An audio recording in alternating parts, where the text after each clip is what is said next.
समीर कुमार पंडा, राज्य सभापति सनातनी सेना। ଆମେ ସୋସିଆଲ ମିଡିଆ ମାଧ୍ୟମରେ ଦେଖିବାକୁ ପାଉଛୁ ଯେ ବୟାଳିଶପୁରରେ ଗୋଟେ ହିନ୍ଦୁ ସମ୍ମିଳନୀ ହବାର ଯୋଜନା ହଉଛି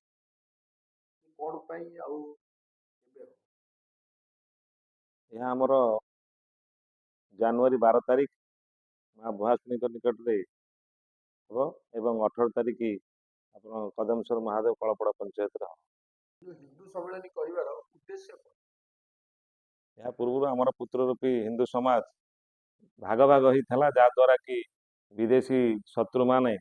जमती कि तुर्क तातार पठान मुगल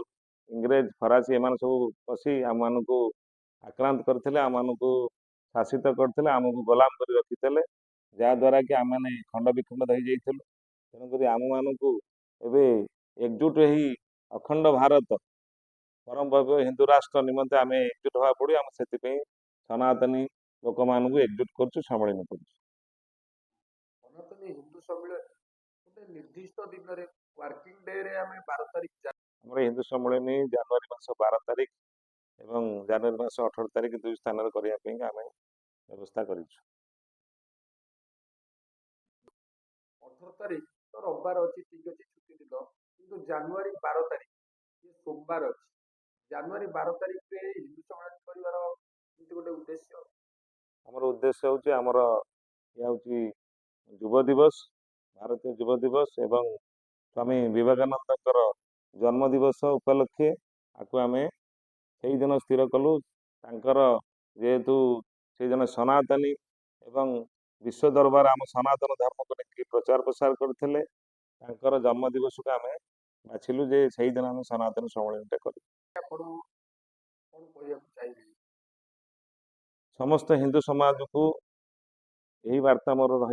आपण मान समस्त एकजुट हूँ निज भितर संपर्क रखु बहु कुटुंब परिवार आमर भारत भारत कुटुंबक जो कथा अच्छी से आम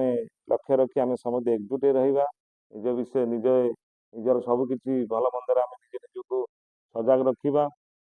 आमर हिंदू राष्ट्र आम केमती अखंड भारत करिपरिबा ए निमंते आम मैंने एकजुट हवा समस्त सनातनी भाई मान को मोर यही वार्ता रही मुझे चैनल माध्यम समस्त हिंदू भाई भाई मान को निमंत्रण करुच्ची आपण जनवरी 12 तारीख माँ भुआसुनी पीठ दधिहानपुर सकाल 8 घटिका समय एवं 18 तारीख कदमेश्वर महादेव कलापड़ पंचायत रे आपण मैंने आसिक बहु संख्यार जोगदेवे एवं ये जो सनातनी हिंदू सम्मेलन को सफल करेंगे ये समस्त मोर यही वार्ता समस्त की स्वागत करी समस्त की अभिनंदन एवं स्वागत समस्त की निवेदन समस्त बहु संख्यार आसी जोगदेवे।